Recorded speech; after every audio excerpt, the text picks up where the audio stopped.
par rapport à cette séance qui a duré en soi que 20 minutes, quelles sont les premières impressions? Ça a duré que 20 minutes? Oui.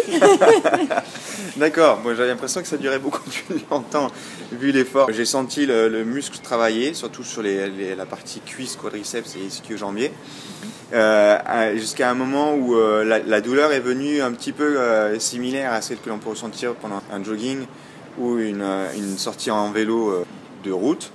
Mais elle s'est vite estompée et elle s'est vite radoucie en fait. Et ça a été beaucoup plus sur la durée. Le muscle, je ne sentais pas mon muscle s'atrophier en fait. C'est-à-dire que je le sentais travailler et forcer, mais tout en gardant une certaine décontraction. Je pense que c'est le fait de se retrouver dans l'eau qui permettait d'avoir un certain relâchement.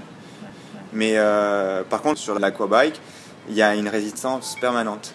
C'est pas uniquement sur l'appui du pied, c'est également sur la remontée du pied. Et c'est ça qui nous manque sur une sortie en vélo ou sur un vélo d'appartement. Donc du coup, j'ai les pulses qui sont montés assez rapidement. Donc très cardio. Ouais, et heureusement que les séries ont été plutôt courtes parce que sinon elles auraient pu rester en haut assez longtemps. Et moi, ce que j'ai particulièrement apprécié, c'est la partie où on travaille également le haut du corps. Ça nous permet de l'alterner. Moi, ça me permet d'aérer mon esprit. J'ai pas l'impression de faire le même exercice pendant 20 ou 40 minutes, mais ça me permet de réaliser que je travaille sur le bas du corps, donc le cardio, mais également le haut du corps sur l'aspect un peu plus physique et esthétique. Donc assez complémentaire par rapport à un entraînement classique. Ouais, carrément. Au niveau des muscles sollicités, on peut dire que c'est des muscles qui sont différents de ce qu'on peut être amené à faire en natation ou Différents, non, complémentaires, je dirais. Il y a bien évidemment le travail sur les jambes qui est effectué, mais ce qui peut être vraiment complémentaire avec la natation, c'est la partie tout ce qui est gainage. Donc sur la position sur le vélo quand on fait travailler les jambes, surtout quand on est sur les positions debout, en flexion ou tout en bas, où il y a un travail de gainage au niveau du bassin, que l'on retrouve également quand on nage, où on se focalise sur le placement du bassin.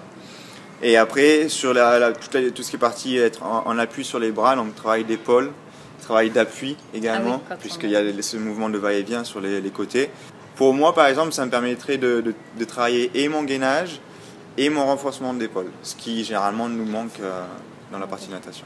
Et justement, comme vous avez une piscine, si jamais la profondeur correspondait, que vous aviez ce type d'équipement dans la piscine, vous en serviriez? Je pense que je garderais quand même l'aspect court. C'est ce que je réalisais au départ. Je m'étais dit ouais, ça serait super d'avoir ça à la maison. Et petit à petit, je me rends compte que peut-être avec un prof en face ou dans un... Oui, coaché quoi. Ouais, coaché ou avec un groupe. Ou alors l'apprentissage se fait en cours et une fois qu'on a un peu le contenu des séances et un peu la méthodologie, après je pense qu'on prend un peu plus d'indépendance. Mais je pense que je commencerai quand même par les cours. Ouais. Et en partie hivernale, je suppose que par rapport aux entraînements classiques, ça pourrait être intéressant d'envisager peut-être l'aquabike quand dehors il fait trop froid. Il y a de ça, il y a l'aspect froid que l'on peut traverser en hiver, mais aussi sur les périodes de travail très intenses au niveau des entraînements, comme système de récupération. Voilà, pas partir sur des séances d'aquabike où on est sur l'intensité ou le dépassement de soi-même, mais plutôt sur la relaxation et le travail justement de récupération sur les jambes, les genoux. C'est quelque chose qu'on a souvent tendance à délaisser ou qui nous est pas forcément permis de faire. C'est pas en faisant un jogging qu'on va récupérer forcément, au contraire. Et puis le jogging, il y a les micro-traumatismes aussi. Liés aux chevilles, aux genoux. Voilà. Et nous, on a besoin d'avoir une certaine flexibilité au niveau des chevilles. Et avec l'aquabiking, on peut la garder, on peut la conserver. En fonction des périodes de l'année, ça serait un entraînement complémentaire de celui que l'on fait dans l'eau, donc que l'on pourrait associer à la musculation et au kilométrage effectué dans l'eau.